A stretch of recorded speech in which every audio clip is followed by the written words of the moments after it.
Welcome back to the Writer's Room on Run Radio. My name's Trina Wilcox, and our guest today is Tania Trozzo, and you are a young writer, contemporary fiction for young adults. And I think that's a fascinating genre because I don't think it's just the young adults that tend to read. I know I enjoy Definitely being not. drawn to that section. So please tell me about your writing journey and the book you've got going right now. Yeah, well, thank you for having me. I'm very excited to be here and chat with you. My journey began literally in 2018. I published my first novel. I've always loved reading and writing my whole life. And then my father got ill. And I don't know what it was about him getting sick with dementia and kidney disease and then passing away that it jolted me and what I love to do, trying to find more time to spend time on the passions that I like, such as reading and writing. So I started writing. It was very therapeutic for me. And my first book, which is more of a YA feel, came out in November of 2018, 2019.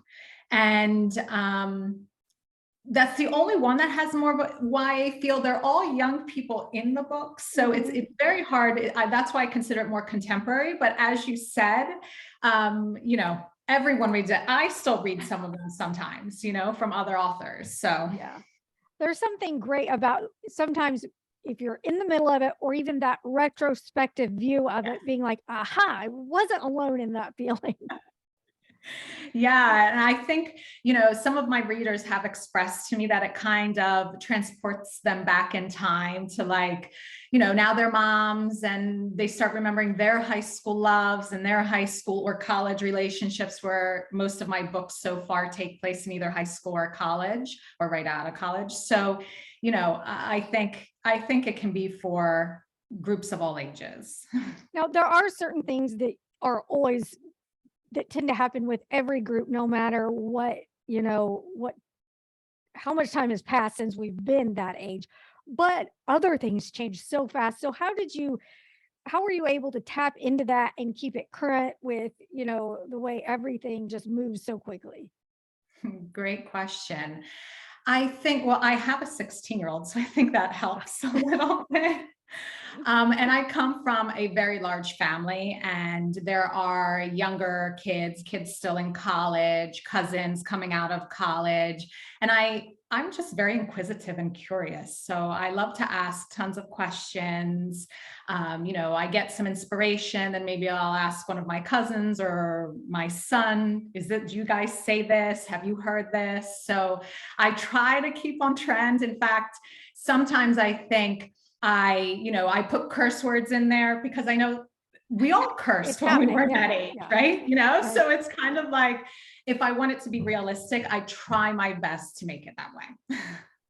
So you've got a lot of resources to pull from. Are you the type that whips out your phone to take notes, or are you really good at just, keeping it in your mind to pull No, from? I'm a note taker, both Okay. on my phone. I have often I used to carry a notebook with me and I jot down any ideas. Sometimes when I was writing my first book, some of my first book was actually written while I was on the train going into work. Oh my So goodness. about 8 to 10 chapters were written on my phone because I just get that inspiration in my 20-minute ride, and I try to get out as much as I can I during that find journey. myself needing to tell me that take the notes. You're not going to remember later. Yes. How do you do that with when you are talking to someone without seeming rude?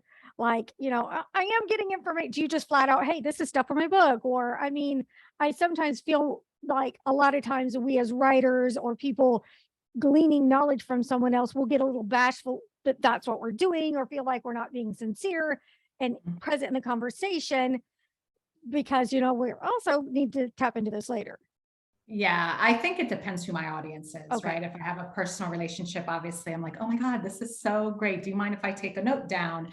Other times you can't do that. So I try to remember it, and then I excuse myself just for a few minutes to check on something. And I'll jot down, even like, it doesn't have to be very long, but even two words, a sentence, to remind me of my thought process. Okay. So you said you wrote a lot of your notes and stuff for the book while you were in transit. Did you also stop down on a regular basis and just dedicate certain number of hours to writing at the computer? Great question. My first book took me over 2 years to write. So anytime I had free time or I got inspiration, I'd sit down. With my second, third, and fourth book, I committed specific time to it. So Okay. I'd wake up between 5 and 5:30 in the morning.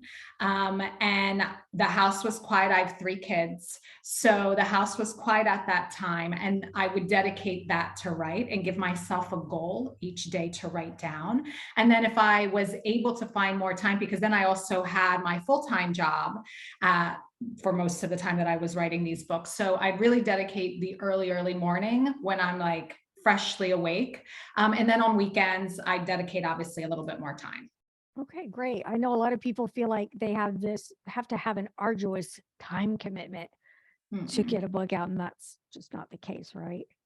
I don't think so. I think, you know, one of my books, my second book, Lucky Charm, it actually was also translated in Italian and published in Italy most recently this past summer. That book I dedicated, it was during quarantine, Mhm. an hour a day. I did not, but that writing journey, that creative process was very special to me. It was very different compared to my other books, but it wasn't that hefty. And I wrote that book actually in much less time than it took me to write my other books. Oh, wow. Has that been your favorite so far?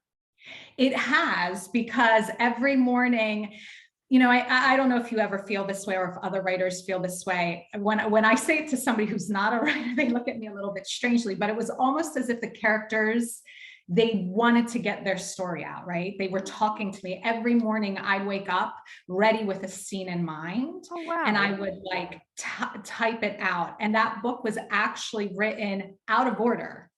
And then I printed it out and laid it on my dining room table, and I put it together. Oh, wow. And then reading from beginning to the end, then I was like, no, I need an extra chapter. No, I have to tie this in. This is not tied in. And with Lucky Charm, I tried to get an outline done, but the outline ended up being written when I was already halfway through the book. Okay. Whereas usually I try to do it in like before I even start writing, right? Have an outline of where I want the story to Yeah. go. With Lucky Charm, it was very different. Neat. I like that you've changed gears with each one for what works with that book and where you are in your process. Yeah. Was Yeah. that easy for you to do? I know sometimes people can get stuck on, no, it has to be storyboarded or it has to be this. And was that easy I, for you? I've never tried storyboarding, but I should try it sometime. Um, it was Lucky Charm that came out this Mhm. way, because Let It All Go, which is the continuation of my first book, that was actually written similar to Breathe, where I had an outline. I obviously change and update the outline because as I write it out, sometimes the story doesn't come out the same way and it goes someplace else. So then I have to tweak it.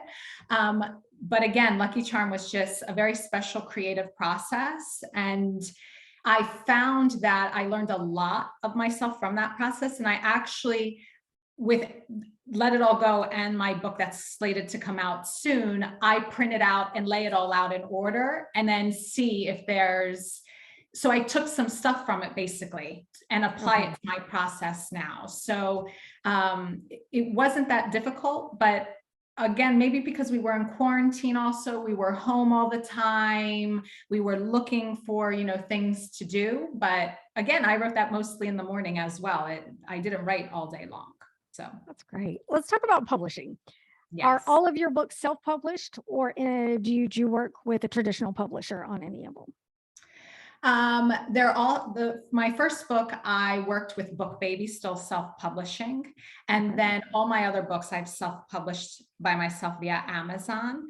Awesome. Lucky Charm, as I said, was translated in Italian and a publisher picked it up in Italy. So Okay. that was traditionally published in Italy. Okay. Words of wisdom for those that are trepidatious about going with the full guts to independently publish, because sometimes they get hung up on meeting a traditional publisher, and I want them to have the confidence to know how great and awesome being an independent publisher is. It is, and I'm gonna be honest and say I'm impatient. So Fair enough. once I wrote my first book, I did try to traditionally publish. And once I got to like 7 or 8 people, I was just like, I'm just gonna do it. Because I wanted to continue writing, and I felt that then I'd be so focused on getting all these submission letters out, you know, who wants it with 1 paragraph, who wants it with 3 chapters, who wants it with the first 25 pages, doing the research. Sometimes the agent's no longer with that agency, and then you got to find them. So it was at a certain point that I wanted to realize my dream, and that was getting my love story out there to whoever wanted to read it. Very good. I love that. Are you planning on another book soon? Yes. Good. So I have Finally Mine is slated to come out October 13th. The Kindle version is already up on Amazon for pre-orders. So make sure to pre-order your copies. Yes. And while I'm working on some of the marketing for both my Italian book and Finally Mine right now, I have jotted down some extra ideas for some future writing, and I'm working also on a children's book. So. Oh, awesome. Very good. Do you do illustrations too, or will you be outsourcing that part? I'm outsourcing it to a family friend, a family member. She's my cousin, and she's a fantastic artist, and she understood immediately what I wanted to do. And so we'll see if we can make it, you know, realize my thought process and her thought process. She was getting into it too, hopefully within the next year. You talked about this being a very kind of soulfully inspired journey, but what kind of what do you feel like you've learned the most from yourself by starting this and where you're at now? One thing I think I've learned is that it takes a lot of discipline to write.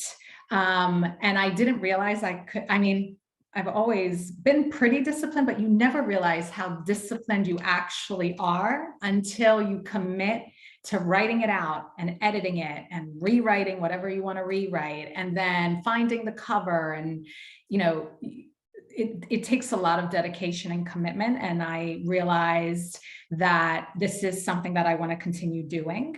And I also think that it taught me to be flexible, even more so. I mean, like I said, my creative process with one of them was totally different. Or I think sometimes we have like these rules in our minds that, you know, you fix your office, that's going to be your writing room, and then you end up writing in the living room, like, you know, so to not focus on the where and the what, but just sit down and get those words on paper, I think. And I don't know, it was such a joyful, it is a joyful process for me. It's very therapeutic, and I love. So cool. I'm a hopeless romantic. So all my stories are somewhat focused on a love story. Do you do a lot of just personal journaling? Just as writing exercises for yourself? And are those usually pen and paper, or are those also keyboard? No, those are pen and paper, my personal journal entries. Sometimes I have a few journals that, you know, they have the first line and then I write myself. And then sometimes I get an inspiration and I just, you know, need to get something out or off my chest. So do you think that's important for writers to do, is to have that side writing in addition to their work writing or project writing? I think so, because I think writing, like, you know, like many artists, right? Whether you're singing or writing songs or painting or sculpting, whatever, you're doing it because, not whether you're good at it or not, right? Everybody has their own opinion on you, but you're doing it because it feeds your soul, right? I think it's very, I keep using the word therapeutic, so I'm trying to find a different word, but when I write, it relaxes me. I get excited when it's a good scene. I've cried when I've written parts because I try to picture the scene in my mind. So I think writing on the side sometimes I write about my frustration of writer's block or, things like that. It helps me get it out. So then I feel like I have a clearer mind to be able to write the story out better. What other things do you do to keep yourself going when you're writing and when you're taking care of your family? I guess to use the word self-care, what does that look like for you? I exercise. I love running. I think it's extremely important. I go for walks. They also help when I'm stuck, Uh-huh. to go for a walk and listen to music. I read a lot. I prefer reading to turning on the TV any day. Okay. So sometimes, it almost inspires me when I read another story and I'm like, oh, they did that so well. The character development, I can do it. I can do it. Like it gets me Cool. motivated. Uh-huh. And I think one piece of advice that I can give is that when you're stuck, when you can't write or keep writing, or you don't know what to write, is to go out there and just experience life, do something new, Mhm. because it will inspire you. Walking around, looking at people. This past summer I went to Italy and I just kept jotting down like little notes, like remember this, don't forget this, like, and it inspired me. In fact, one of my next stories will probably take place in Italy, but I just wanted to remember this view and remember that couple that you met, and you learned this is how your uncle shows love to your aunt. That's a cute little gesture. Maybe I'll use it in a book. And you'd be surprised. Sometimes you're writing out like these lists and then you're remembering, oh my God, that list I wrote, or that thing I wrote 6 months ago. Let me go look at it and I'll use it in a book. Oh, neat. Very good. That's amazing. Do you keep little folders in your phone of your notes, or is it just like one long list? Or how do you do Um, that? Because I always find myself changing my pattern of how I do stuff, and so, then I've got a so do mess. I. Okay. I Okay, have good. I have a notebook. I have it in my phone. Sometimes I email it to myself and copy and paste it on my computer. I have like a list of girls' names that I just like, lists of boys' names that I like, or jobs that I've heard of that I'm like, oh, that's interesting. So I have all these random lists. They're all over the place. Good to know. Is there anything else I should ask you that I have not yet? Oh, wow. No, I think, I loved this conversation. I think that for any aspiring writers out there, just keep on writing, stay with it. And as I said before, go out there, experience life, and remember that you can write anywhere. Like I wrote on the train, you can write anywhere. Don't always wait. Oh, but I need to be comfortable. Oh, I need to do this. Don't wait for that, because then you'll always find an excuse. There's never going to be the perfect scenario and the perfect time. Love it. Where can we go to find your books? Right now, they're all available on Amazon. It's the Breathe series. So Breathe with Let It All Go, then Lucky Charm, and finally mine. The Kindle version is up for pre-order. The printed version will be up in the next few days. Yeah. Or you can go to my website, www.authortaniatrozzo.com. That will also take the links directly to Amazon. And we'll have that linked over. But if you can't wait, it is spelled Tania Trozzo. And thank you so much for sharing your time. I appreciate it. Thank you so much and have a wonderful day. You too.